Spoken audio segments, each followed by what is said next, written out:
Let the world hear his word.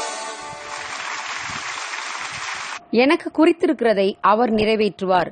இப்படிப்பட்டவைகள் இன்னும் அநேகம் அவரிடத்தில் உண்டு என்று யோபு 23:14 வாசிக்கிறோம். எனக்கு அன்பானவர்களே, இந்த நாள் தியானத்துக்கு உங்களை அன்போடு அழைக்கிறேன். ரோம பேரரசன் டொமிஷியன் அவனது காலத்தில் வேகமாக பரவிய கிறிஸ்தவத்தையும் அதை பரப்பும் அப்போஸ்தலர்களையும் விசுவாசிகளையும் கொலை செய்ய ஆரம்பித்தான். எபேசு பட்டணத்தில் இருந்த சபையிலே மிகப்பெரிய ஊழியனாக வல்லமையாக ஊழியம் செய்த இயேசுவின் அன்பின் சீஷன் யோவானை கொன்றுவிட வேண்டும் என்று ரோம சக்கரவர்த்தி டொமிஷியன் முடிவு செய்தான். அந்த நாட்களில் எதிரிகளை துன்புறுத்த கொதிக்கும் எண்ணெய் பயன்படுத்தப்பட்டது. ஏனெனில் தண்ணீரை விட 3 மடங்கு வெப்பநிலையில்தான் எண்ணெய் கொதிக்கும். தண்ணீர் 100 டிகிரி செல்சியஸில் கொதித்தால் எண்ணெய் 300 டிகிரி செல்சியஸில் தான் கொதிக்கும்.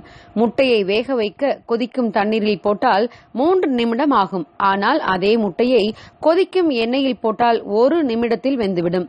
ஆகவே டொமிஷியன் ஒரு மனிதனை உள்ளே போடும் அளவு மிகப்பெரிய சட்டியில் அதிகமான எண்ணெயை ஊற்றி கொதிக்க வைத்து அந்த கொதிக்கும் எண்ணெயில் அப்போஸ்தலனாகிய யோவானை போட்டான்.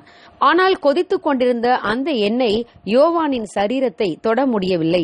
கொதிக்கும் எண்ணெய் சட்டியில் இருந்து கொண்டு சந்தோஷமாக யோவான் பிரசங்கித்தார் என்று வரலாற்று குறிப்புகள் கூறுகின்றன. இன்னொரு முறை யோவானுக்கு விஷம் கொடுத்து கொன்றுவிட முடிவு செய்து அவருக்கு விஷத்தை கலந்து கொடுத்தனர். அந்த விஷமும் அவர் சரீரத்தை கொல்ல முடியவில்லை.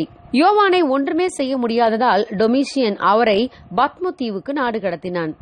என்னை கேட்டுக்கொண்டிருக்கிற பிரியமான தேவ பிள்ளைகளே, தேவன் செய்து முடிக்க வேண்டும் என்று குறித்ததை அவர் எப்படியும் நிறைவேற்றியே முடிப்பார். கடைசி காலத்தில் சம்பவிக்க போகிறவைகளை தரிசனமாக கண்டு அதை வெளிப்படுத்தின விசேஷம் என்ற புத்தகமாக யோவான் எழுத வேண்டும் என்று தேவன் அவரை குறித்து சித்தம் வைத்திருந்தார்.